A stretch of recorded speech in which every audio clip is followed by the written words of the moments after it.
3:35 a.m. I've got 3 jobs to do today, and all I can think about is VITALICIO.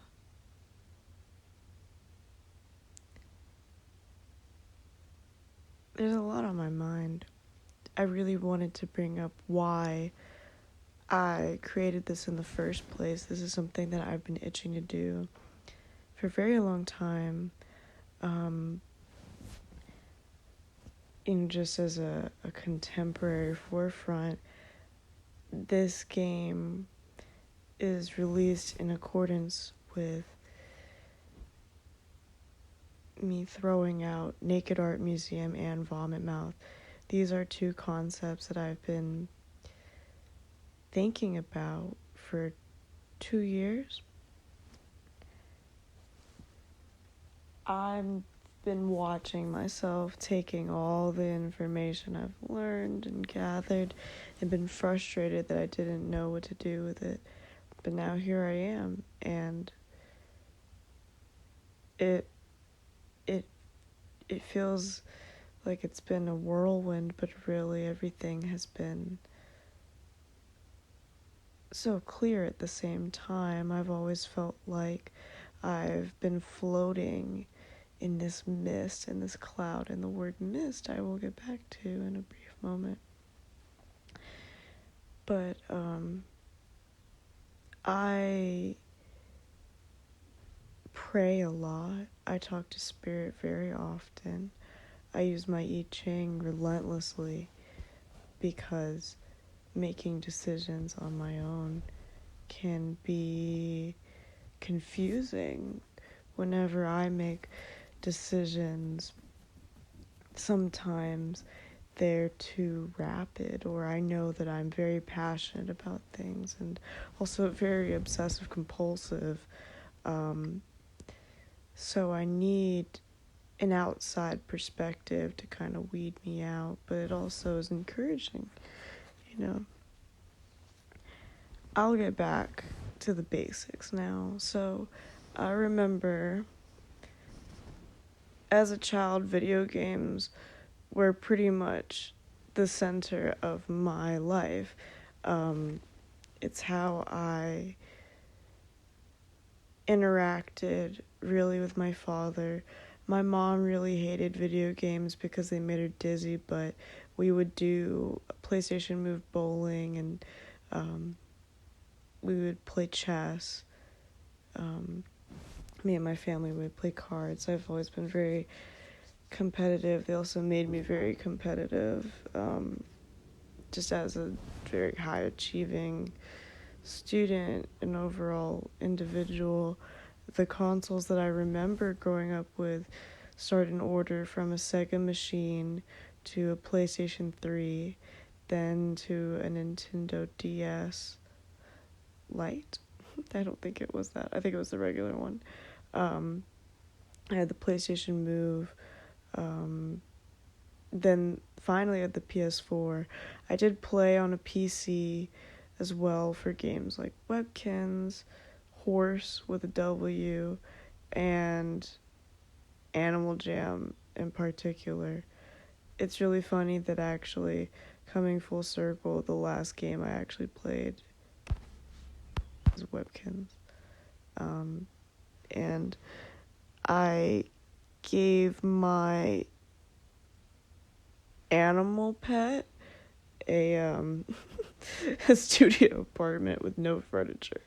So that goes to show, from being a child with extremely deluxe everything, to bare necessities. Now, alright, let me explain why Myst is so important to me. On the PS3, you could play PS2 games. My dad and I had downloaded Myst with a Y. This game really baffled me as a child. It was a point-and-click adventure game. There weren't really that many animations. Like, for example, if you switched a lever, it would just be one frame to the next, and audio. And I loved that. Like, you couldn't really walk around, you just clicked around. And the plot was between these two brothers, and you're just in this land. You're in this weird, spooky place, and I love it because it's terrifying. Like, the sound, the audio engineering, plus desolation, and you don't see anyone in this uncanny valley place. Other than these two brothers, which talk to you in video. These are real human beings that recorded themselves. And, well, I'll spoil it. So, in elementary school, our teachers would make these presentations, and they weren't necessarily through PowerPoint, but it was another program, and they were interactive. Like, you could do drag and drop games, you could draw on the board, and you could click buttons and make things happen. I loved school presentations. My mom really spoiled me. Anytime I had a presentation, like those parents that are like, they really want to help, and it's kind of their project, but we would split it up because my mom is the artist of the family. She can do anything. She's a culinary artist. She is a textile artist. She's a painter. She's crafty. She does everything she can to make everything right. She goes out of her way to care. So we would do these school presentations, and I actually will say that I in recollection, I learned how to use PowerPoint 2007 through my mother. I would write the script for my presentation, and she would create accompanying visuals, and she always timed them. We always did a timed presentation. I never did the clicker ever. And it was fantastic. I love giving presentations. I know a lot of people don't. I love rehearsed things. I love things that I've practiced. I love things that I know what I'm doing. If it's impromptu, I trip up on myself, and I'm working on it. I recently, in 2022, I went to Northern Virginia Community College as a communications major. It was my first semester ever for school, and my one real communications class was public speaking, and we had to give presentations, and I remember creating a timed presentation. I think it was on PowerPoint, actually, because since I had a school account, but I didn't touch it in some time, and, doing the timed animations again, it snapped me back to my childhood. Going back to my childhood now, in relation to Myst. Since I was so fascinated by this game, I wanted to create my own version of it. And so I did basically steal this entire concept of waking up in a weird place, and you're trying to figure out what to do and where to go, and I'm building the world out of the shapes and the textures that PowerPoint had. I was really into clip art. I was also a big Ratchet and Clank geek, and I remember outside of this presentation just making essential fan fiction and lore through PowerPoint. I remember even trying to create a fake version of the desktop where you could open up a web browser and you could go in your email, and I really wanted to make a keyboard and have nearly every option of words that you could type in sentences, but of course, I was 8 years old. I do think I actually had finished the game, but I didn't really understand how to efficiently hyperlink anything, so all my links were broken and it was unplayable after a certain point. last year I really had been wanting to make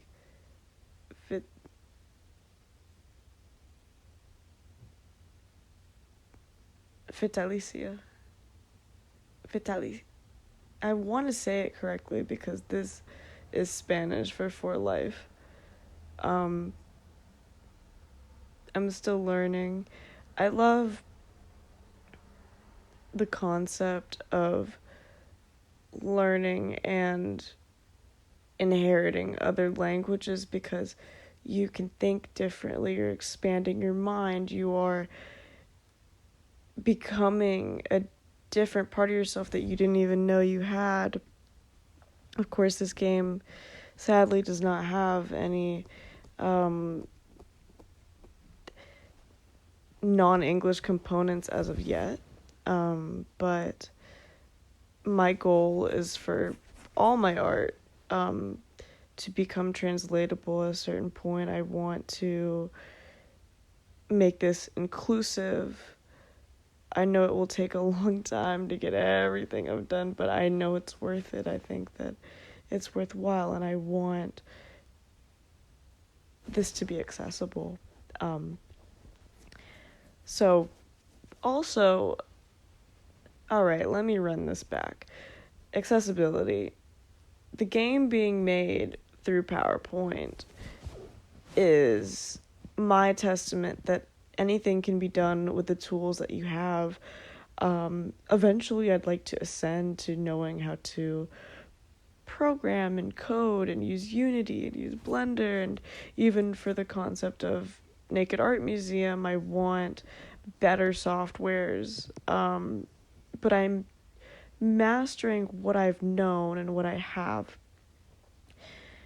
This concept came to me about last year, really hard. I really wanted to go back to what I had done in childhood. I needed to connect to my inner child. I feel as though I have a giant gap between me and my childhood, and that's my teenage years. But really, of course, it's all the same, and I'm still the same person no matter what. And even me at 4 years old, I could see why I did the things I did and why I'm here now, because it was all there. But I need to connect to the root, where did all my love for art come from? My first thing I ever really did was illustrate and write stories. I would just make books all the time as a kid. So for me, transforming 2D into 3D into 4D is super intense and important. I guess I'll also mention that as a kid, really the highlight of my life were these games like GTA 5 and Free Realms, PlayStation Home, just places I could get lost in, places where I create an avatar and I can connect with people around the world, where I'm literally keeping on my headset and taking a shit because I don't want to leave the game. I don't want to leave my friends. I could be here forever. I find that games are a special companion. And because of that, I really wanted, last year, my brain told me that I really wanted to make a game that was a companion, because I've always felt that way about games. I really wanted something where someone, people that know me or strangers in the present day or in the future, they pick this up and they go, that's Alicia. This is a person encapsulated in time. This is her diary entry, and really diary entries are the basis and the foundation of my whole artistic practice.